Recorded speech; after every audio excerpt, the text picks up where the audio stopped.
انی محفل جناب محمد ریاض صاحب دام ظلہ، دیگر شرکائے محفل، اللہ رب العزت کی پاک بارگاہ میں دعا ہے رب کائنات ہم سب کا مل بیٹھنا اپنے پیارے محبوب کریم علیہ السلام کا ذکر مبارک سننا سنانا قبول اور منظور فرمائے۔ قرآن کریم کی آیت مقدسہ تلاوت کی ہے، مختصر سا بیان کرنا ہے۔ گلہ بالکل کافی خراب ہے، بولنے میں دشواری اور دقت محسوس ہو رہی ہے۔ مختصر وقت میں اللہ کے پیارے محبوب حضرت محمد مصطفیٰ احمد مجتبیٰ علیہ التحیۃ والثناء کا ذکر مبارک ہوگا۔ رب کائنات نے ارشاد فرمایا عسیٰ ان یبعثک ربک مقاما محمودا، اے میرے حبیب ان قریب آپ کو آپ کا رب مقام محمود پر فائز فرمائے گا۔ حضرت سیدنا ابو ہریرہ رضی اللہ تعالیٰ عنہ آقا کریم علیہ السلام کی بارگاہ میں ہاتھ جوڑ کر عرض کرتے ہیں، اے اللہ کے پیارے محبوب علیہ السلام، آپ کے مقام محمود سے کیا مراد ہے؟ حضور نے ارشاد فرمایا اے ابو ہریرہ، میرے مقام محمود سے میرا مقام شفاعت مراد ہے، کیونکہ قیامت کے دن شفاعت کبریٰ کا حق اللہ رب العزت اپنے محبوب کریم علیہ السلام کو عطا فرما دیں گے۔ اس مقام کو محمود کیوں کہا جاتا ہے؟ آقا کریم علیہ السلام کے 4 نام ہیں، حامد، محمود، احمد، محمد۔ حامد کا معنی ہوتا ہے تعریف کرنے والا، محمود جس کی تعریف کی جائے، اور احمد اس کو کہتے ہیں جو سب سے زیادہ اللہ کی حمد بیان کرے، اللہ کی تعریف کرے، اور محمد اس عظیم ہستی کا نام ہے جس کی خالق بھی تعریف کرے، ساری مخلوق بھی تعریف کرے۔ نعرہ تکبیر، نعرہ رسالت، نعرہ حیدری، سرکار کی آمد۔ اللہ رب العزت نے ہماری تخلیق اپنی تعریف کے لیے فرمائی وَمَا خَلَقْتُ الْجِنَّ وَالْإِنسَ إِلَّا لِيَعْبُدُونَ، اے اِلَّا لِيَعْرِفُونَ۔ اللہ رب العزت نے ہمیں اپنی معرفت کے لیے پیدا کیا، اپنی تعریف کے لیے پیدا کیا، لیکن اپنی عبادت کو اپنی معرفت کا ذریعہ بنا دیا۔ فرمایا تم میں سے جو جتنا زیادہ میری عبادت کرتا جائے گا اسے اتنا زیادہ میرا قرب نصیب ہوتا چلا جائے گا، اور جسے میرا قرب مل جاتا ہے اسے میری معرفت بھی نصیب ہو جاتی ہے، اسے میری تعریف نصیب ہو جاتی ہے۔ دوستو اللہ پاک کی تعریف کیا ہے؟ نماز ساری کی ساری اللہ کی تعریف ہے، ثنا اللہ کی تعریف، سورۃ الفاتحہ اللہ کی تعریف، سورۃ اخلاص اللہ کی تعریف، سبحان ربی العظیم رب کی تعریف، سبحان ربی الاعلی رب کی تعریف، التحیات رب کی تعریف۔ لیکن دوستو عجیب ماجرا ہے، نماز اس کی، ذکر اس کا، بندگی اس کی، عبادت اس کی، لیکن نماز کے اندر درود مصطفیٰ پر، سلام اللہ کے پیارے محبوب کی ذات پر۔ آخر میں کہا ربنا اغفر لی ولوالدی وللمؤمنین، اے اللہ مجھے بھی بخش دے، میرے ماں باپ کو بھی بخش دے، اور دیگر مومنین کی بخشش کا اعلان فرما۔ دوستو یہ اس طرح ہے کہ جب کوئی مزدوری کرتا ہے، آخر میں مالک اس کو اجرت دیتا ہے، مزدوری دیتا ہے۔ ہم نے نماز پڑھی، اللہ کا ذکر کیا، عبادت کی، جب باری آئی مزدوری کی، اجرت کی، رب کائنات نے ارشاد فرمایا اے میرے بندے مزدوری میں دوں گا، اجرت میں دوں گا، مگر اس مزدوری کے مانگنے سے پہلے شرط یہ ہے کہ پڑھ میرے یار پر درود، پڑھ میرے مصطفیٰ پر سلام۔ جب تو میرے محبوب کی ذات پر درود اور سلام پڑھتا جائے گا، میں درود و سلام کے صدقے تیرے سجدوں کو بھی قبول فرماؤں گا، تیری دعاؤں کو بھی۔ نعرہ تکبیر، نعرہ رسالت، نعرہ خلافت، نعرہ حیدری، جشن عید میلاد النبی، علماء حق اہل سنت۔ نکتہ یہ نہیں تھا میرے دوستو، نکتہ یہ ہے اللہ رب العزت نے ہمیں اپنی تعریف کے لیے، اپنی معرفت کے لیے پیدا فرمایا.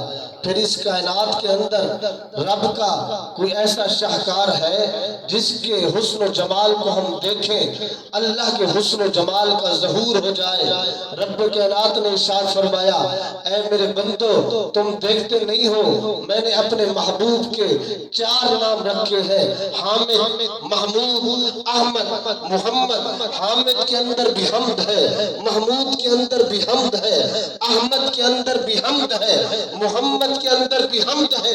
تم میں سے جو میری تعریف دیکھنا چاہے وہ کہیں اور نہ جائے، در مصطفیٰ پر چلا جائے، میرے محبوب کے چہرے والضحا کو تکنا شروع کر دے. تم میں سے جو میرے محبوب کے والضحا کے مکھڑے کو دیکھتا جائے گا خود بخود مجھ رب کی تعریف کرتا چلا جائے گا.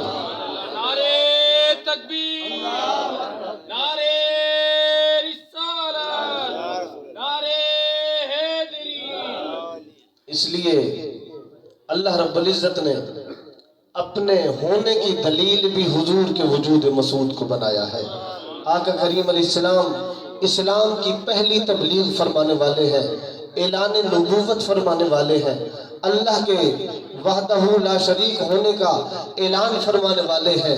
حضور نے فرمایا اے مکہ والو، ان جھوٹے بتوں کی پوجا کرنا چھوڑ دو، ایک الہ کی عبادت کرو جو معبود برحق ہے، عبادت کے لائق ہے. حضور نے براہ راست یہ نہیں فرمایا، طریقہ یہ تھا، حضور کا انداز بیان یہ تھا. حضور پہاڑ کی چوٹی پر کھڑے ہو جاتے ہیں اور ارشاد فرماتے ہیں اے مکہ والو، اگر میں تم سے یہ کہوں کہ اس پہاڑ کی دوسری جانب سے دشمن تم پر حملہ کرنے والے ہیں، کیا تم میری بات کو مان لو گے؟ سب نے کہا ہاں ہاں، ہم نے آپ کو صادق اور امین پایا ہے، آپ جو کہتے جائیں گے ہم مانتے چلے جائیں گے. حضور نے اللہ کی وحدانیت کا اعلان فرمانے سے پہلے منوایا اپنی ذات کو، گویا اس طرف اشارہ کر دیا اے تبلیغ کرنے والوں، تقریر کرنے والوں، اللہ کی وحدانیت کا بیان اور تبلیغ بعد میں کرنا، پہلے شان مصطفیٰ کا بیان کر دینا. جب تم شان مصطفیٰ کا بیان کرتے جاؤ گے میرے بندے خود بخود مجھ رب کا کلمہ پڑھتے چل جائیں. اس مقام کو محمود اس لیے کہتے ہیں. 4 روایتیں ملتی ہیں. پہلے میں نے قول پڑھا تھا علامہ خازن کا، چند دن پہلے خود میں نے قول پڑھا حضرت عبداللہ ابن عباس جیسے جلیل القدر ترجمان قرآن کا. فرماتے ہیں اس مقام کو محمود اس لیے کہا جاتا ہے، قیامت کے دن اللہ رب العزت اپنے محبوب کریم علیہ السلام کو عرش پر بٹھائے گا. ایک روایت یہ ملتی ہے فَيُلْقَى لَهُ كُرْسِيٌّ عَنْ يَمِينِ اللَّهِ، اپنی دائیں جانب عرش پر بٹھائے گا. دوسری روایت یہ ہے کہ جس تخت پر خدا ہوگا اسی تخت پر مصطفیٰ ہوں گے. چوتھی روایت کے اندر یہ ہے کہ اللہ رب العزت قیامت کے دن باقی نبیوں کو، باقی رسولوں کو منبر پر بٹھائے گا، کرسی پر بٹھائے گا.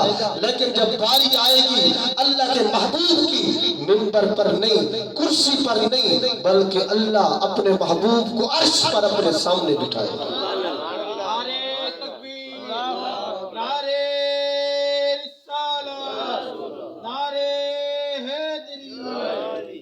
عرش پر اپنے سامنے بٹھا کر دوستو کیا ہوگا؟ اللہ رب العزت آقا کریم علیہ السلام کے چہرے جمال سے حسن کے سارے پردے ہٹا دے گا. سارے میدان محشر والے، سارے نبی، رسول، پیغمبر، ولی، کتب، غوث، کلندر حضور کے چہرے کا دیدار کریں گے. پھر عالم یہ بن جائے گا لوگ نفسی نفسی بھول جائیں گے. سارے میدان محشر والے اول سے لے کر آخر تک مخلوق بھی حضور کی تعریف کرے گی، خود خالق بھی مصطفیٰ کی تعریف کرے گی. اس کو مقام میں محمود کہا جاتا ہے. آقا کریم علیہ السلام نے ارشاد فرمایا یہ روایت جو ملتی ہے کہ سارے نبی اپنے منبر پر بیٹھ جائیں گے، میں اپنے منبر پر نہیں بیٹھوں گا۔ اللہ رب العزت ارشاد فرمائیں گے اے میرے حبیب ماذا ترید ان اصنع بامتک، بولیے آپ اپنی امت کے بارے میں کیا چاہتے ہیں، کیونکہ اللہ رب العزت کے علم میں ہے آج میرے حبیب اگر نہیں بیٹھ رہے، یہ اپنے لیے نہیں اپنی امت کے لیے نہیں بیٹھ رہے ہیں، کیونکہ یہ میرے حبیب کی عادت کریمہ رہی ہے۔ میرے محبوب جب بھی مانگتے ہیں اپنے لیے نہیں اپنی امت کے لیے مانگتے ہیں۔ آج لے ان کی پناہ، آج مدد مانگ ان سے، پھر نہ مانیں گے قیامت میں اگر تو مان گیا۔ آقا کریم علیہ السلام رب کی بارگاہ میں عرض کریں گے اجل حسابہم، یا رب العالمین میری امت کا جلدی حساب لیا جائے۔ اب آپ کا دل ٹھر جائے گا، سینے کے اندر ٹھنڈک پڑ جائے گی کہ جب آپ کو قیامت کے دن بلایا جائے گا، کس نام سے بلایا جائے گا؟ آپ کو حضور کے نام کی نسبت سے پکارا جائے گا۔ فرشتے اعلان کریں گے اے میدان محشر والو، تم میں سے جو محمد مصطفیٰ کا کلمہ پڑھنے والا ہے رب کی حضور میں حاضر ہو جائے۔ اللہ اکبر، اللہ کے حضور میں ہم حاضر خدمت ہوں گے۔ ہاتھوں پر لرزہ طاری ہوگا، جسموں پر کب کبھی طاری ہوگی، ہاتھوں میں نامہ عمل ہوگا۔ اس لیے تو دوستو اللہ رب العزت جلال میں ہوگا، اس لیے تو اقبال جیسے مرد قلندر کا بھی دل دہل گیا، کہنے لگے تو غنی از ہر دو عالم من فقیر، روز محشر عذر ہائے من پذیر، ور حساب رات بینی ناگزیر، از نگاہ مصطفیٰ پنہا بگیر۔ علامہ اقبال کہتے ہیں رب کی بارگاہ میں عرض کر رہے ہیں مولا قیامت کے دن مجھے بے حساب بخش دینا، اگر میرا حساب لینا اتنا ضروری ہوا میرا حساب اپنے سامنے لے لینا، لیکن حضور کے سامنے میرا حساب نہ لینا، کہ ایسا نہ ہو کہ آپ میرا حساب حضور کے سامنے لیا جائے اور میرے نامہ عمل کے اندر کوئی گناہ لکھا ہو اور حضور اسے دیکھ لے اور حضور یہ فرما دے اقبال کہلواتا میرا عاشق تھا، نامہ عمل کے اندر یہ کچھ لکھا۔ اللہ اکبر کبیرہ، حضور کی محبت، حضور کی شفقت اور حضور کی مہربانی اس امت کے ساتھ دیکھیں۔ امام غزالی نے اس حدیث پاک کو نقل کیا، آپ فرماتے ہیں ایک مرتبہ حضور نے رب کی بارگاہ میں دعا کی یا رب العالمین قیامت کے دن میرے کسی امتی کا کسی دوسرے نبی کے امتی کے سامنے حساب نہ لینا، کہیں ایسا نہ ہو کہ میرے امتی کے نامہ عمل میں کوئی گناہ لکھا ہو اور وہ دوسرے نبی کے امتی کے سامنے کھل جائے اور میرا امتی شرمندہ ہو جائے۔ مصطفیٰ کو یہ بھی گوارا اور برداشت نہ ہو۔ آقا کریم علیہ السلام سجدے کے اندر چلے جائیں گے، اللہ رب العزت ارشاد فرمائیں گے ارفع راسک یا محمد، اے میرے حبیب سر اٹھائیے، حضور سر نہیں اٹھائیں گے۔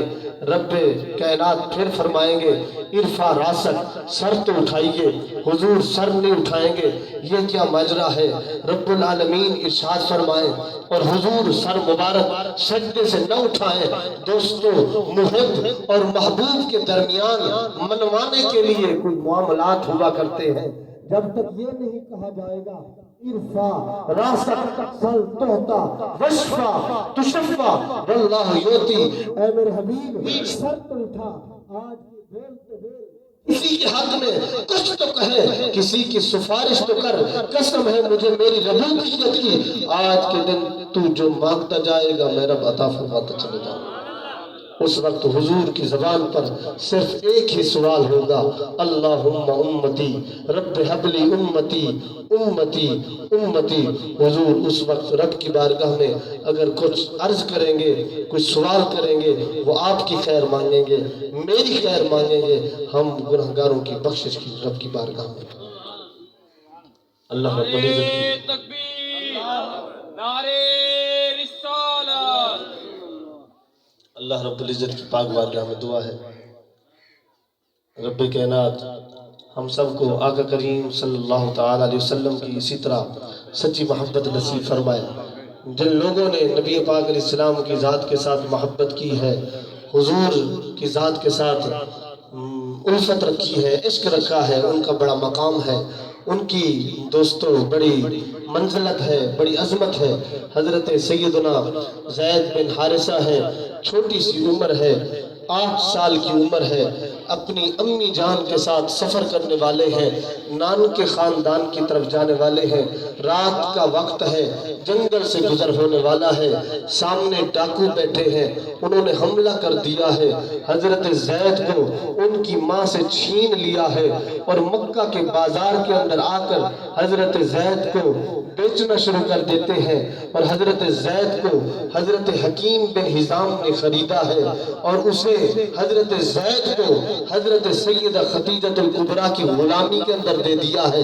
اب حضرت زید کی قسمت بدلنے والی ہے، ان کا مقدر سنورنے والا ہے کہ حضرت زید جب حضرت خدیجہ کی غلامی کے اندر آتے ہیں اور ادھر حضرت خدیجہ الکبریٰ کی شادی اللہ کے پیارے محبوب حضرت محمد عربی کے ساتھ ہو جاتی ہے، حضرت خدیجہ حضرت زید کو حضور کی غلامی میں دے دیتی ہے، حضور کرم فرماتے ہیں، حضرت زید کو سینے سے لگاتے ہیں، واہ زید تیرا مقدر بچھڑا ماں سے پہنچا اللہ کے پیارے محبوب کی بارگاہ میں، حضور کرم فرماتے ہیں، حضرت زید کے ساتھ شفقت فرماتے ہیں، محبت فرماتے ہیں، اور ادھر ماں کو پتہ چلتا ہے، باپ کو پتہ چلتا ہے کہ ہمارا بیٹا زندہ ہے، اور وہ نبیوں کے نبی حضرت محمد عربی کی بارگاہ میں مدینے میں رہنے والا ہے، حضور کی بارگاہ میں آ کر ہاتھ جوڑ کر عرض کرتے ہیں، اے اللہ کے محبوب علیہ السلام، آپ تو یتیموں کے والی ہیں، بچھڑوں کو ملانے والے ہیں، کرم فرمائے، ہمارا بیٹا ہمیں عطا کر دے، فدیہ لے لیجئے، ہمارا بیٹا ہمیں عطا فرما دیجئے۔ حضور نے حضرت زید کو بلایا، فرمایا زید انہیں جانتا ہے، انہیں پہچانتا ہے؟ جی ہاں یا رسول اللہ، ایک میرا والد ہے، ایک میرا چچا ہے۔ فرمایا زید اگر تو ان کے ساتھ جانا چاہتا ہے، میں محمد مصطفیٰ تجھے بغیر فدیے کے آزاد کرتا ہوں، اگر تو میری غلامی میں رہنا چاہتا ہے میں محمد تیری غلامی کو قبول کروں۔ نعرہ تکبیر، نعرہ رسالت، نعرہ حیدری، جشن عید میلاد النبی، علماء اہل سنت۔ حضرت زید رضی اللہ تعالیٰ عنہ نے جب سنا عشق اور عقل کا امتحان شروع ہو گیا، عقل نے کہا زید ادھر ماں ہے، باپ ہے، رشتہ دار، قبیلے خاندان، لیکن عشق جنان دی ہڈی رچیا، حضرت عشق جن کے سینے کے اندر آ جاتا ہے، جن کے انگ انگ کے اندر سما جاتا ہے، ان کا مقام کیا بن جاتا ہے۔ حضرت زید نے کہا اے اللہ کے محبوب علیہ السلام، یہ تو میرا ایک والد ہے، ایسے کروڑوں خون کے رشتے میرے مصطفیٰ آپ کی شفقت کے ایک نظارے پہ قربان کرتا ہوں۔ حضرت قبلہ خواجہ غلام فرید علیہ الرحمہ نے نقشہ فرمایا اب کیا کسی سے کام، تمہیں دیکھنے کے بعد سب کو میرا سلام، تمہیں دیکھنے کے بعد جس کو تیری نگاہ نے مخمور کر دیا، پھر کیا کرے گا جام تمہیں دیکھنے کے بعد، دل سے یہی دعا ہے تمہارے فرید کی، ہو زندگی کی شام تمہیں دیکھنے کے بعد۔ آقا کریم علیہ السلام نے جب حضرت زید کے اس جواب کو سنا، حضور آگے بڑھے، حضرت زید کو سینے سے لگایا اور اعلان کر دیا، لوگوں سنو، جب زید نے ہماری خاطر ماں چھوڑی، باپ چھوڑا، رشتہ دار چھوڑے، آج کے بعد